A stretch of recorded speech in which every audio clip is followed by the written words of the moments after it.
యేసుక్రీస్తు నామములో మీ అందరికీ శుభములు కలుగును గాక. ఈరోజు దేవుని మాట మొదటి దశలోనికి రాసినటువంటి పత్రిక 3వ అధ్యాయం 13వ వచనంలో, ప్రేమలో అభివృద్ధి పొంది వర్ధిల్లునట్లు ప్రభు దయచేయును గాక.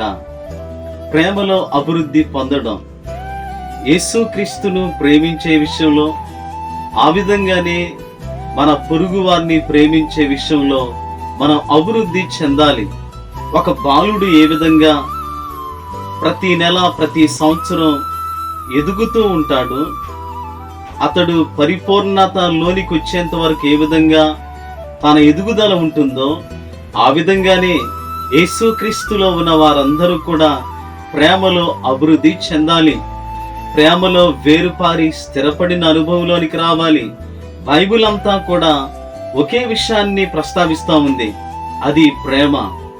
ఆ ప్రేమ మనలో ఉండాలి, ఆ ప్రేమలో మనం జీవించాలి, ఆ ప్రేమలో మనం కొనసాగాలి.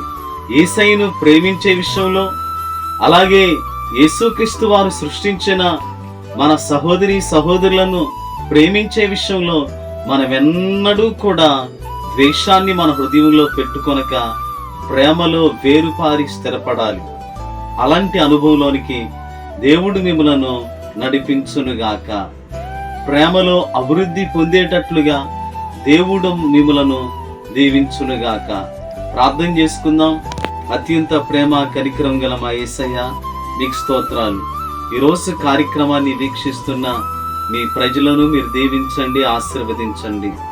దేవా, ప్రేమలో వేరుపారి స్థిరపడినట్లుగా, అభివృద్ధి చెందినట్లుగా మీరు ఎలాగూ మమ్మలను ప్రేమించారు, మా కొరకు ఏ విధంగా మీ త్యాగపూరితమైనటువంటి యవ్వన జీవితాన్ని సమర్పించారు, అలాంటి ప్రేమ కలిగి సహోదరి సహోదరులను ప్రేమించే విషయంలో, అలాగే నాయన మమ్మలను ద్వేషించే వారిని ప్రేమించే విషయంలో మీ ప్రత్యేకమైన కృప మా మీద దయచేయండి.